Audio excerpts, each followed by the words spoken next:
Yada say yamo akwa baby Adom TV Badwam dwumadie no esotitiw no wo afei na wo de afidie no ato ha no yadi kan bonyum from 5:30 no na nita ekute go baaye eni nkranhensem be 5:45 owie ye na news no so abaya yade ahome kuma ya ba yade de bonkrata no abenne ene online de no so ebro nti emo ache emo akwa ba meni owura asante da ko a wonim no manhene kwabna asante ene gina Asante Krobia Krobia sa kanidi ho ndie atimu se leja na afre ai ti be me na no pe me mo ache o mejo so bibia e kama bibia pacho wa bibia obia no Badwam ma mo nwie maso obia fa the key open up for key no gidie kwaso mpacho som o de only key ni bi kra de ma ye bi eti gidie kwaso you are holding that key it will be key to success key to visa key to long life. Amen. Key to healthy living. Amen. Key to money. Amen. Key to cash. Aye, yeah, about for a while though. Obi di bi ka top from the bed so walk for the key no. We bia man na hey. Na sika the one na pe. E tu the chimney say, me bie na wo bie o key no. Oh, na wo bie ntu wa keka. Nyam na meka me de no de me nka nkere wo. E tu wo bie say sika se ma na wo bie wrem because dan bebre ho ya tuma unhira gum. Iti anope o de Yesu moja no fa onsa ho a na o de ngosa na fa onsa ho na o de asasra ki no edi u bie sa me bie me tu kwan me bie me masuku pa de me bie me mawa de me bie me sika kozu bie woni be ba ho so u be bia na afọ kophia nyame na afi waji woni so ta na asa anope nyame hira nye nyina dia o nyame tire ni o de na so a charge biri bia da na o kenya ho emboto eno na emua no complaints ni too much. De bia onkwa na wo de na efia ha de esi kyerere ntwamu de o e de na esi kyerere e na me yare ya efia de wo de makumyo me so me ha be de no eti de wo prehwehwe na wo de wa no ka na no ana eguso e ba nipaduanum na waje woni so yo na me ho kyerem yo ho kyerem ba ka kye wo so awofo wo ta hwe obanim dinner tem de ne papa dinner tem sa pepepe ne me she papa kushini no bo branca ne afina nka wo so ya no ka we a kire oba na da ni tirim o ka kire oba me ma so de hu amane o de ye nyina ye madodo na omu tu hwa cameraman fo pa se do mu si bression mu gina ho ama mu si nyina timi ese wo twa cameraman ti ti ai se wo ji sika no so sa de kofi ko hwe nkra ne mana na enso sa tia fa so kola ne gwa mu oba na ye se chinchan ma ye kuntan na wo se o ma humpo Mummy sorry o demo ni bi mema Ghana me mummy sorry ntisi mo je ka se e me ya bere mu kuyen you know di mema so munye bre mesre mu ntie sa bre na nkwada atete ejato ma so na twam mema no munye bre obi kura ne makura mpie da oni mo shadow so kura da I could do embassy neighbors. Excuse me, what's the birthday for your second birthday? Oh! Look what the shame. Yeah. What a shame. The best school. What a shame. Mr. Obi on Kai Dakro, on the Batifi, on Kai Dakro, Nebano, on it just bear 1 minute. 1 minute.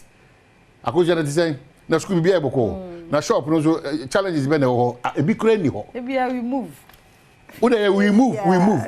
We move baba we watching na ho na say tala. Now move no nim the ono so Google information so ma oba no.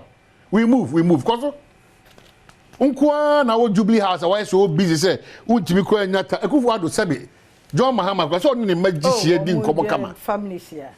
This we are so busy. You know, no ma bebre akọche onu nyina ye adaje nyama ye ma ye ntimi nka no kwasem ne nkyere omo. Iti wo this year bi bapa na ogina bontin na ne ye ne su bi oda na di no. Oh yiri kra o mo efe. I love you. No me do miura. Eno aye den ama me ma ne mani na wa. Bia ye hia oba ne oba madam paso. No afa iPhone no tita. Oba no tita no ya so. Bia da. Your phone aye no. The phone dia ba no. Your breaks is here bonso. Obia sintrase obia. Eh wade hu emobo. Ba ni nyina mu no nyambo a efiada na efiada.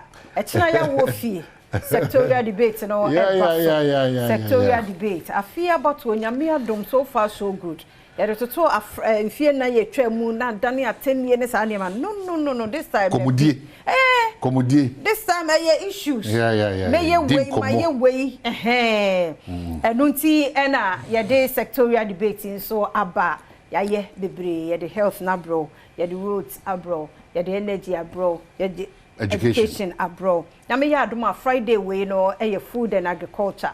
Enti was so obi agebre na wo hwe bi na wo tie bi MPP ne NDC. Obi abetena so pen. Won sa person mo esa tena so bi emu tie nhihya wo no wo food and agriculture ho. Gina no so na fa to aba. Ye ne saa. Komanki ebe kɔ yenim da. Yenkotie sectorial debate mra yekwaba.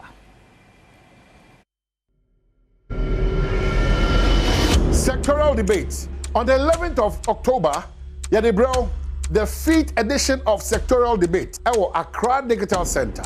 This time round, this is the sector, food and agriculture.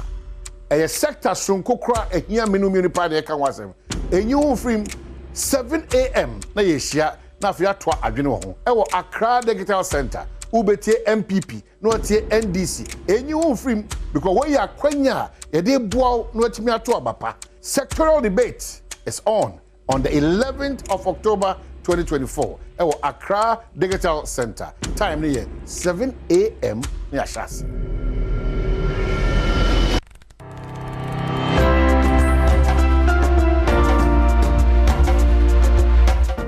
Yana CBM near mo akwa Badwam TV. Nti wahu nyame yadom efiada. Sade de bia wo hwe no nyame yadom a efiada koso na tia okay, so it's about the broadcasting. They bring my hook quite quickly. Now, if you are call agukansi, ahosepe, you call health bits. Now, if you are semi canaf in person, they are trust with them. Daily guide say 31 more protesters get bail. AG files trial papers, and once them daily guide the name and say, and I'll share suspects in the free court premises. One more. And him say, good luck. Jonathan praises election security measures and also Ewohanum say Kasepa from any bag. We won't join anti-Galamsey strike GMA for Nakase. Dr. Frank Sribo today. Hello, Pabna. Director, no me. Oh, you did all masuma. And so, baby. We won't join anti-Galamsey strike GMA. Anafe on also Akasei. ABL unveils Nyinahini in Pasaso transformation plan and also wants a modeli guide the Bokaten. GRA chair touts digitalization benefits and photographer that way Joe Gatti. And I'll make Obwati like Joe Beg, Kofienin and Akasei. Daily graphic, yeah, they twice what I'm saying. I say Zoom Lion Nigeria secures €40 million waste management deal. Almost in San Kratana one him say, independent media regulation vital for clean election. Professor Benedict answer me to Jakasipanso from election not religious contest. GPCC to political parties. Over a years of Penya Odis and Komoya. Apostle Eric Nyameche, President GPCC, Anna Akase. Ashanti Bauxite Limited unveils mine refinery plans. Oko Katafetosu Dunsiawo. Daily Graphic the broadcast and Mr. Obehu. The Ghanaian publisher say Jospon Group signs €40 million deal with German entity. And him her password the about say we never promised to provide register within a week. Electoral Commission Mame Nakase Jane Mensa there be yes abortion in your share. And him house will say GMA snubs anti-Galamsey strikes. The Ghanaian publisher Kasa Republic Press say Baka Vamowo in limbo as bail requests falls flat. And Nimanso, Ghana returns to international financial markets after successful $13 billion Eurobond restructuring. And also in Chefana, GMA defies labor strike, urges members to work on that day. Daily analyst, or say 60 days to December 7 at say Democracy Hub, 19 more protesters granted bail.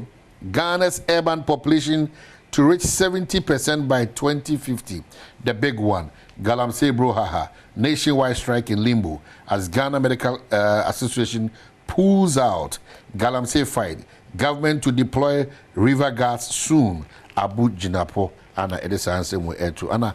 ade ba ko here apa na ye ma me wo NCC Deputy Regional Director for Greater Accra Region Gloria Maki or say sham ethnocentric comments NCC for the decide for to their brain.